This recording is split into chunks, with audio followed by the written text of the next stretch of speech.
Left penniless and completely alone. A desperate 26-year-old orphan spent her last few pounds on a crumbling, abandoned ruin just to have a roof over her head. An arrogant duke gleefully mocked her, entirely certain she would fail, and the house would collapse within a year. He had no idea this decaying wasteland secretly harbored a staggering hidden fortune, and he never suspected it concealed the exact weapon she needed to prove him wrong, rebuild a magnificent estate, and rewrite her destiny forever. Settle in with us and tell us in the comments where in the world you're listening from tonight. Claire Shaw was born in the market town of Ashbourne in the year 1834. The only child of a linen draper named Thomas Shaw and his wife Margaret, who had come to the trade from a family of Derbyshire tenant farmers and who could measure cloth by eye to within a 4 in.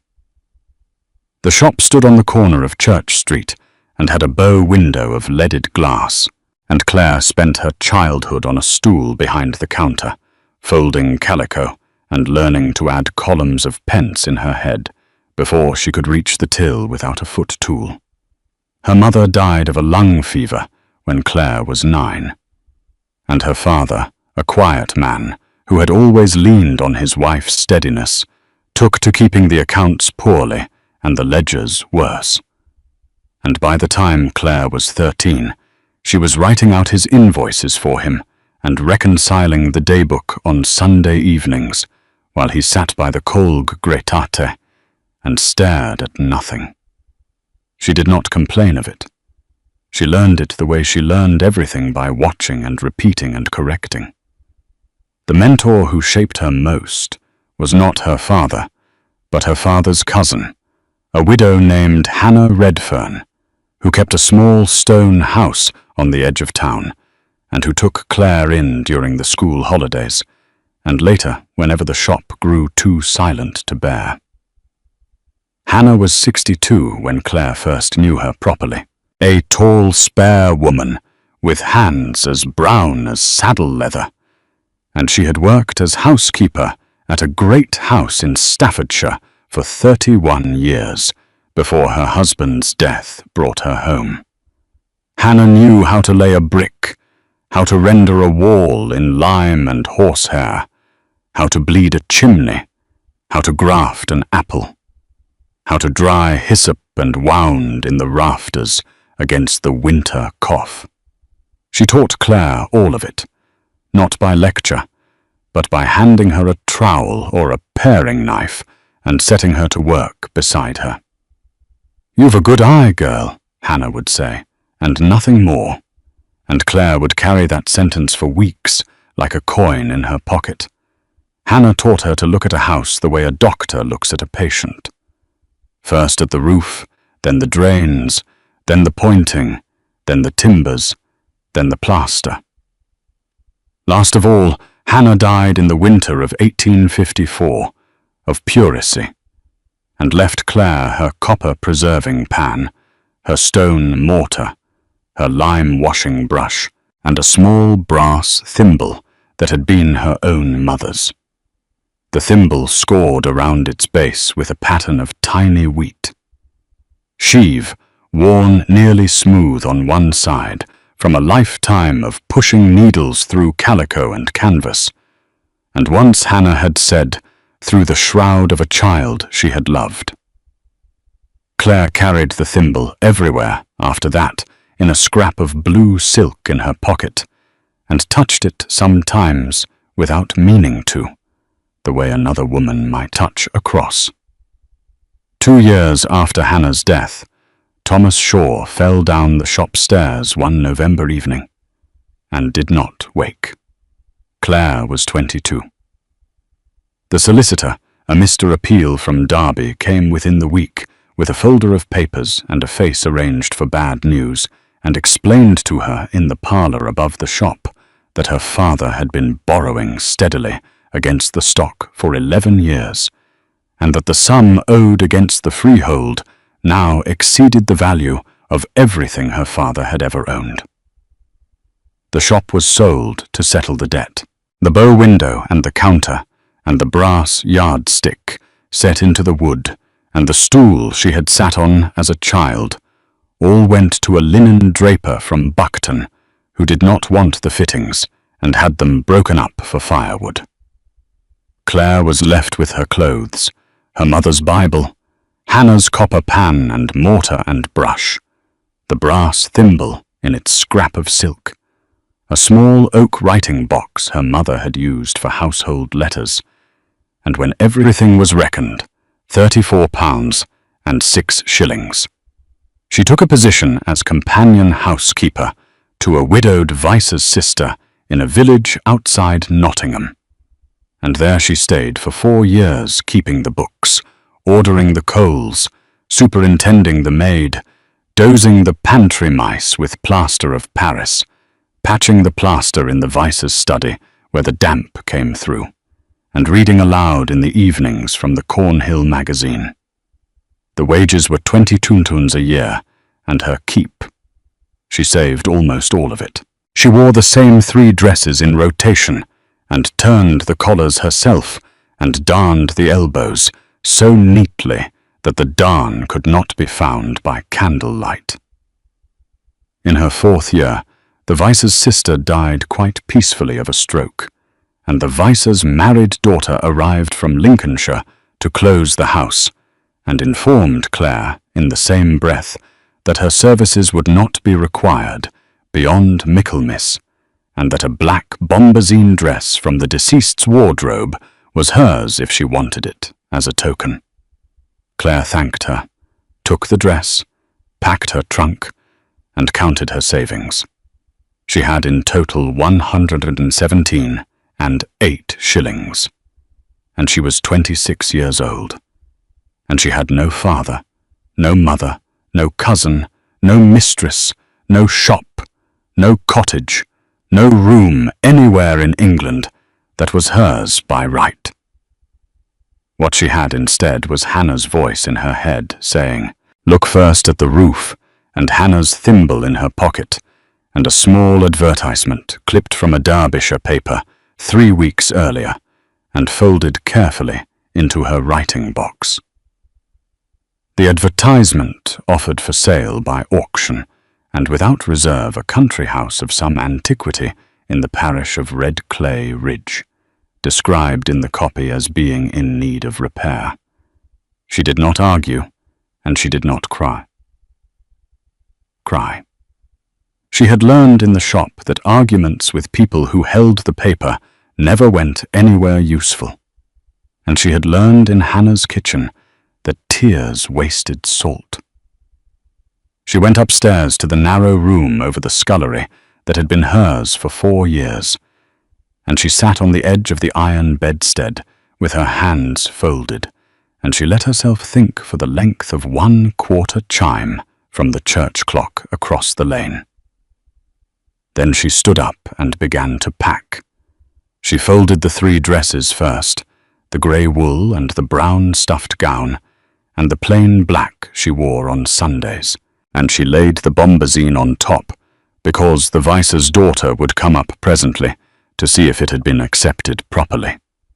She wrapped the copper preserving pan in a piece of sacking she had saved from the coal delivery, and she wound the lime washing brush in a strip of old flannel to keep the bristles from bending, and she laid the stone mortar into the bottom of the trunk against the hinges where nothing could shift it. She placed her mother's Bible and the small oak writing box on top of the linen, and she tucked the brass thimble in its scrap of blue silk into the inside pocket of her working dress, where it would ride against her hip.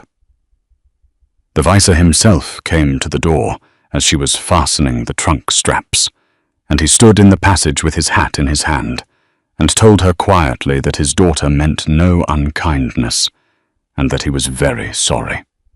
And Claire said she understood, because she did understand, and there was nothing further to be said between them. He pressed 2 sovereigns into her palm at the door, and she thanked him, and she added them without comment to the handkerchief of coins in the pocket that also carried the thimble. The carter came at 7 the next morning to take her to the coaching inn at Nottingham. She sat beside him on the box, with the trunk roped behind and her carpet bag across her knees, and she watched the vicarage recede along the lane in a grey Michaelmas mist, the ivy on the gable, and the low wall with its lichen, and the yew by the gate. And she did not look back a second time. At Nottingham, she paid 4 shillings and 9p for an outside seat on the coach to Derby, and she ate a slice of bread and cheese from a paper on her lap while she waited, and she opened the writing box on the bench beside her and read the advertisement through once more slowly, the way Hannah had taught her to read a bill of sale letter by letter, looking for what was not there in need of repair, the copy said, and offered without reserve. And she folded it again along the same creases and put it back in the box, and she pressed the lid down until the little brass hasp clicked. She had 119 and 8 shillings after the vice's 2 sovereigns, and she had the address of a Derby solicitor named Mr. Anninsley, who was handling the sale, and she had the name of an inn at the village of Red Clay Ridge, called the Blue Bell, where she meant to ask for a bed while she looked the property over. She had no letter of introduction to anyone in the county, and no one who expected her arrival. She sat very straight on the bench with the carpet bag on her lap and the writing box tucked under her arm. And when the guard called the coach, she rose and climbed up to the outside seat and settled herself among the parcels, and she pulled the black bombazine shawl she had made from a torn hem of the dead woman's dress up under her chin against the damp. The coach went north through the flatlands out of Nottingham, and then west into the beginnings of the Peak, and Claire watched the country change from her seat on the roof with the attention she had once given to bolts of cloth on the counter. She noted the hedges first, whether they were laid tight or grown ragged, and she noted the sheep in the fields, whether they were sound or scabbed, and she noted the state of the field gates and the stone halls and the roofs of the farm cottages as the coach passed them. A slate slipped on a byre near Bielpa told her the farmer was behind on his repairs, and a fresh course of pointing on a chimney at Duffield told her another was ahead of his, and she read the landscape this way for hour after hour as the horses climbed and the wind grew colder off the moor. It rained a little between Derby and Ashbourne, a fine grey rain that soaked into the shawl without seeming to fall, and she pulled her bonnet forward and set her boots against the footboard, and did not complain, because complaining on a coach roof only made the wind find new places to enter. At Derby, she stepped down long enough to call at the offices of Mr. Anninsley in a narrow lane behind the Corn Exchange, and she was received by a clerk with ink on his cuff, who consulted a book and told her that the auction was fixed for Thursday next at 11:00 to be held on the premises, and that the reserve was nil, and that the vendor was the estate of a Mr. Whitmore, lately deceased, whose heirs had declined the property. She thanked the clerk, took a copy of the particulars in her hand, and returned to the coach with the paper folded inside her glove. The last stage of the journey was the worst, a slow grind up through steep lanes, where the coach lamps had to be lit before 4:00, and where the coachman got down twice to lead the horses through mud that came over the boot. She reached the Bluebell at Red Clay Ridge a little after 7 in the evening, in a dark that smelled of coal smoke and wet bracken, and she took a room at 8d, and she asked the landlady, a broad woman named Mrs. Bickerton, with a wooden spoon in her apron, for a mug of hot ale and a plate of whatever was on the fire. She ate her supper at a corner bench while the Duvers talked at the other end of the room, and she listened to them without seeming to listen, because Hannah had taught her that the best account of a house came not from the auctioneer, but from the men who watered their horses within sight of it. She heard the words the old Whitmore place spoken twice, and she heard someone laugh, and she heard someone else say, "Only a fool would take it." She finished her ale, and went up to her narrow bed under the eaves, and she slept in her clothes with the thimble in her hand. On Thursday morning, she walked out to the property at 9:30, in a fine, damp mist, along a lane bordered by hazel and blackthorn, and by walls of the local red sandstone that gave the parish its name. The house stood at the end of a rooted drive, 1/2 mile long, set on a shoulder of ground above a stream, with a stand of neglected limes on the north side, and a rookery in the tallest of them. She stopped at the broken iron gate, and looked. And she looked in the order Hannah had taught her, the roof first. The roof was Welsh slate, and near 1/3 of it was gone. And where the slate was gone, the lead flashings had been robbed from the valleys and the chimneys. Of the 6 chimneys, 4 stood, 1 leaned, and 1 had come down through the ceiling of the room beneath, taking a portion of the floor with it. The house itself was of 2 stories, and an attic built in local sandstone with coins of a paler gritstone, and it measured, by her pacing, some 84 foot along the front and 40 deep, with a service wing running back another 30 foot at the west end. The windows were sashes of 12 panes over 12, and of these she counted 42, of which perhaps a dozen still had all their glass, and of which several had been boarded roughly, with elm planks nailed straight through the frames. She walked round to the south front. Ivy had come in under the eaves, and had lifted a section of guttering clean away, so that a green stain ran down the stone for 2 stories. The rendering on the service wing had blown off in patches and showed lime plaster over rubble beneath. The drains, when she stooped to look, were choked with leaves and the stumps of nettles, and the stream at the foot of the garden had eaten into the bank and was carrying red silt. Inside, the auctioneer's man had opened the shutters in the hall and lit a single lantern on the floor. There were perhaps a dozen men present, farmers, and 1 or 2 in better coats, and there was a gentleman on horseback outside who did not dismount. The hall was a stone-flagged room of fine proportion, 28 feet by 20, with a plaster ceiling on which a wreath of oak leaves ran round the border, still intact, but darkened by damp. The oak staircase rose in 3 flights, with turned balusters, of which some 15 were missing, and the treads were sound where she trod on them, and the newel post was carved with a pineapple, and had a split-down 1 face that could be glued and cramped.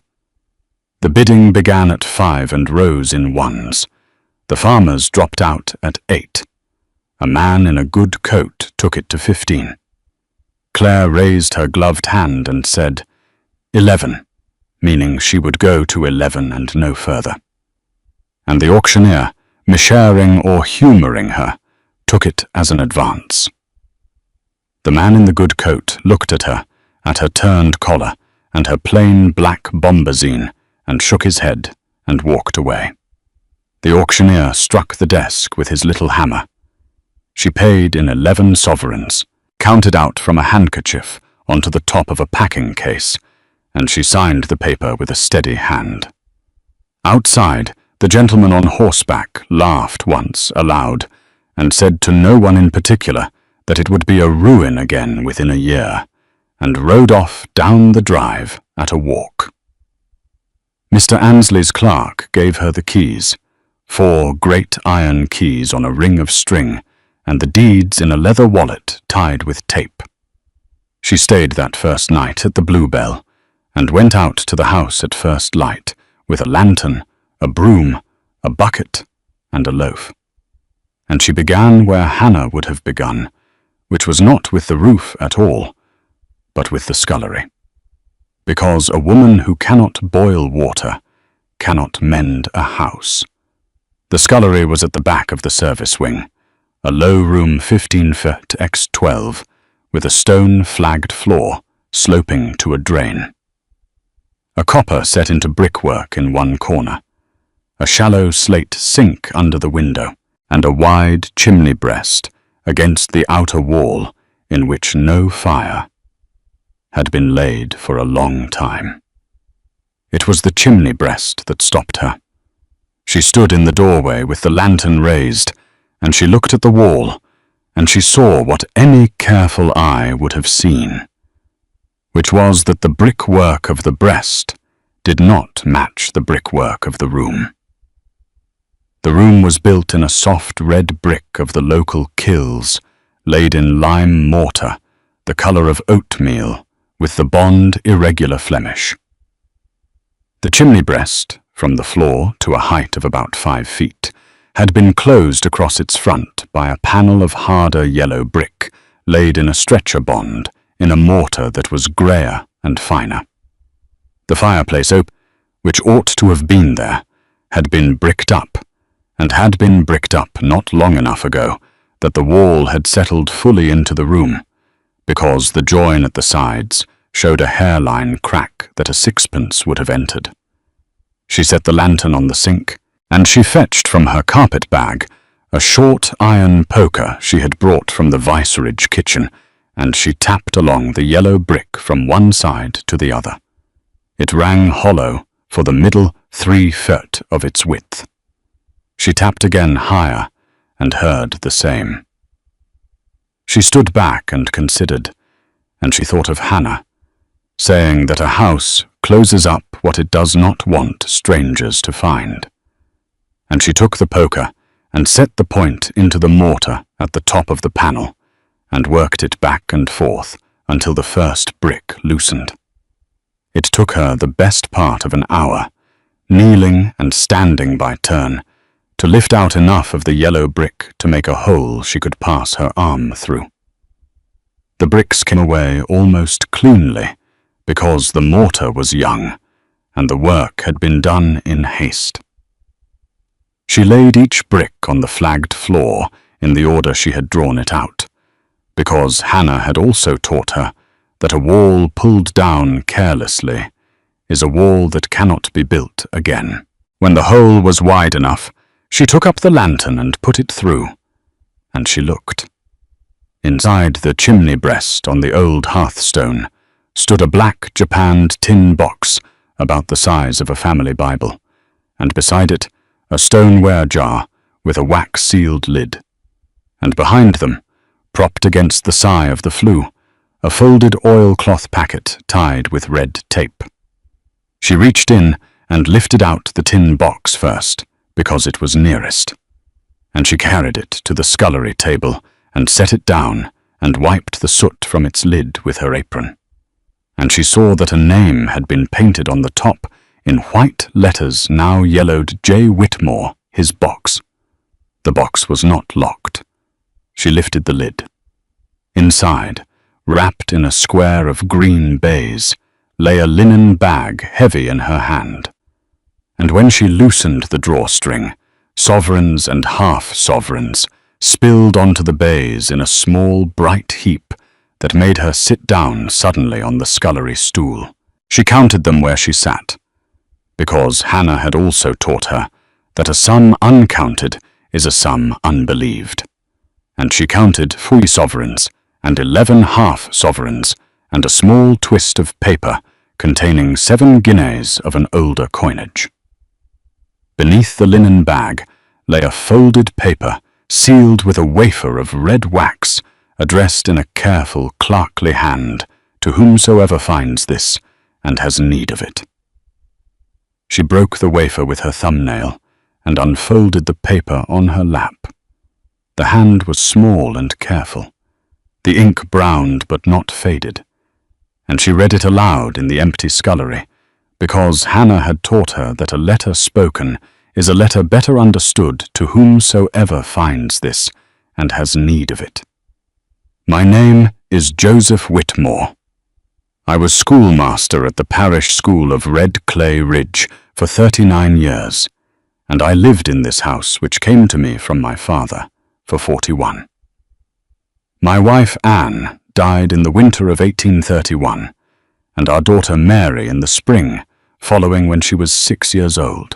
I had no other children and no near kin, and the house grew too large for me, and the roof beyond my mending. I have set by in small sums over many years what money I could, and I have hidden it here behind this wall, because I could not bear that it should go to the county or to the man who holds the mortgage upon the north field. If you are reading this, then you have come into the house honestly, and you have troubled to look where others did not. Take what is here and use it well. Mend the roof first. There is good stone in the ridge above the beck, if you know where to cut it. I hope you will be happier here than I was at the end. Joseph Whitmore, the 14th of October, 1849. She folded this letter along its old creases and sat for a long while with it flat on her knee, and the scullery was quiet, except for the small tick of the copper cooling in the corner and the sound of a rook somewhere out among the neglected limes. Then she wrapped the sovereigns in the green baize again, tied the letter into the oilcloth packet with the deeds, and put the whole into her carpet bag. She stood up, took Hannah's lime washing brush from the trunk in the hall, and walked out to the front of the house to look at the roof. "End the roof first," the letter had said, and Hannah had said the same, and she began that afternoon by pacing the ridge from the drive and counting slates. 10 years after that morning, on a bright October afternoon in 1870, Claire Shaw stood at the head of the oak staircase at Red Clay Ridge and watched the light come in through the tall south window on the half landing. She was 36. Her hair was the same brown it had always been, drawn back plainly, and she wore a grey wool dress with a linen collar she had turned that spring. In her pocket, as always, was the brass thimble in its scrap of blue silk, and around her neck on a fine chain hung a small brass key that opened the writing box in her sitting room. The staircase beneath her hand had been returned by Samuel Combs, a joiner of 51 from the village of Ashover, who had cut 15 new balusters from seasoned oak and matched the pineapple newel post so that no eye could tell the split from the soundwood. The plaster wreath of oak leaves on the hall ceiling below her had been washed clean and touched in by Mrs. Ruth Bickerton, the younger, the landlady's daughter-in-law, who was 34 and had a steadier hand for lime than any man in the parish. Claire had begun with the roof, as she had been told to begin, and had gone up the ridge above the beck with a mason named Edward Fern, aged 48, who cut sandstone by the old method with a hammer and a set of steel wedges, and who accepted his wages in coin every Saturday evening, laid on the kitchen table. In the first year, she spent 187 of Joseph Whitmore's savings on slate, lead, timber, lime, and labor, and she wrote every shilling of it into a green cloth-bound book on the writing box her mother had used. In the second year, she cleared the drains and rebuilt the fallen chimney, and put glass into 29 windows. And Elizabeth Marsden, a widow of 57 from the lodge cottage, came up each morning to boil the copper and wash the linen of the workmen, and to teach Claire the trick of setting a range so that the coal lasted through the night. In the third year, she opened the walled garden on the east side, which had been a thicket of bramble and nettle over her head, and beneath the brambles she found espaliered pears still living against the south wall, and a stone bull cut into the north wall for 6 steps. William Ashby, a gardener of 63, who had once worked at Chadsworth in his boyhood, came up on Wednesdays and Saturdays, and taught her to prune the pears back to their old fruing spurs. The house had grown warm around her by slow degrees, room by room, and the community had gathered around the house in the same way, one skill at a time. Thomas Redern, no kin to Hannah, but a distant echo of the name, brought his cart twice a week from Ashbourne with lime and sand and iron nails. The vicar of Red Clay Ridge, Mr. Henry Broom, aged 59, called on her within the first month, and afterwards sent his eldest daughter, Anne, 17, and quick with a needle, to help stitch the hangings for the 4 beds Claire had put back into use. Mrs. Bickerton at the Blue Bell sent up a joint of mutton every Sunday for 2 years without being asked, and refused every attempt at payment beyond a nod at the churchyard gate. When the Duke of the neighbouring estate rode past the drive in the 5th year, and saw the new slates catching the sun, and the drive rad, and the limes trimmed of their dead wood, he did not laugh.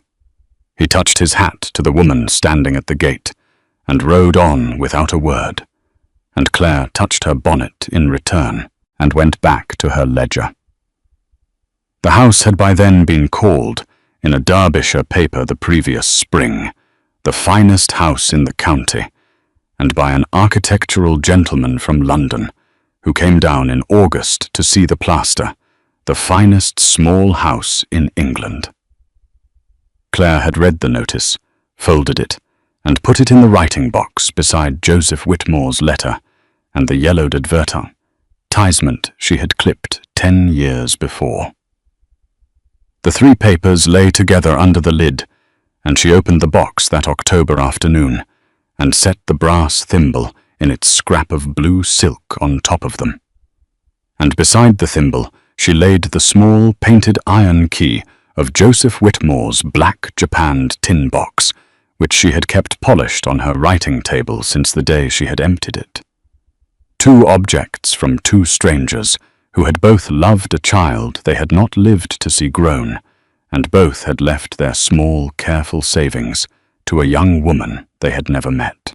Claire went down the staircase and along the flagged passage to the scullery, which was now whitewashed and warm, and had a red geranium on the sill. The chimney breast had been opened again into a proper hearth, and the hearthstone, where the tin box had stood, was scrubbed pale, and above it, on a plain oak shelf, sat Hannah's copper preserving pan, kept bright with sand and vinegar, and the stone mortar, which was still used every autumn for pounding salt and juniper into the mutton. She stood a moment with her hand on the copper, and thought of Hannah's kitchen in the stone house at the edge of Ashbourne, and of her mother behind the counter in the shop on Church Street, and of Joseph Whitmore, sitting at this same scullery table in 1849, with his letter and his wafer of red wax. And she thought that a house was not a thing built once, but a thing kept, and that the keeping was the whole of it. Claire Shaw was 26, and homeless, with no father, no mother, no cousin, no mistress, and no room in England that was hers by right. She had 8 shillings to her name at the beginning of that autumn, and 11 of those pounds she counted on to a packing case at an auction in a ruined hall, while a duke on horseback laughed at the sight of her and said the house would be a ruin again within a year. It was the best 11 she ever spent. If this story sat well with you, and if you would like to hear more of them told in this quiet, careful way, then settle in and stay close with us on the channel, and let us know in the comments where you are watching from tonight, whether that is a kitchen in a northern town or a room at the end of a long day somewhere far from here, and whether the weather at your window is grey or bright. Share this story with someone who has ever been told that a thing was beyond saving, or that they themselves were. And consider tapping the small bell so that the next story will find you when it is ready. And before you go, sit for a moment with this question and carry it with you into the rest of your evening, if you will. Is there something in your own life, some house or friendship or piece of work or corner of a room that others have walked past without seeing, and that you know quietly, and without needing to argue the point, is worth the labor of your hands? What would it take to begin with the roof, as Hannah would have said, and to trust that the rest of the house will follow? Slate by slate and lime by lime, over the 10 patient years it takes to make a ruin into a home. Tell us if you feel moved to, and we will read what you write. Until the next story, keep well and keep your small brass thimbles close to Saul.